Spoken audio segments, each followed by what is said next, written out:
এই ভয়েসের কথাগুলো শুনুন, লাইক কমেন্ট করতে হবে না। খুবই গুরুত্বপূর্ণ একটা ভয়েস, ভালো লাগলে শেয়ার করবেন। হঠাৎ আপনাকে এক ডাক্তার রিপোর্ট দিয়ে বলল আপনি মাত্র 30 দিন বাঁচবেন, আপনার ক্যান্সার হয়েছে, এখন আপনার শেষ স্টেজ যাচ্ছে। এটা শুধু আপনি জানেন, আপনার পরিবার কিংবা বন্ধু বান্ধবরা কেউ জানে না। এখন এই রিপোর্ট পাওয়ার পরে আপনি বাসায় গেলেন, প্রতিদিনের মতো আজকেও আপনার বাবা আপনাকে বকাঝকা শুরু করলো, তোকে দিয়ে কিচ্ছু হবে না, সারাদিন কোথায় থাকিস তুই, অকাজের ছেলে, ইত্যাদি ইত্যাদি। এই মধ্যবিত্তের বাবার যেমন হয় আর কি।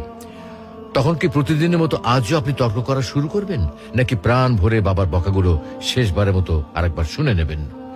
হঠাৎ আপনার মা এসে আপনাকে বলল, নে বাবা ভাতটা খেয়ে নে। আপনার মনে হবে এই বুঝি আপনার মায়ের শেষ হাতের খাওয়া, আপনি আর বাঁচবেন না। আপনি পরম তৃপ্তি নিয়ে খাবেন এবং আপনার কাছে মনে হবে এটা আপনার শ্রেষ্ঠ খাবার, যদিও ডাল ভাত হোক না কেন। আপনি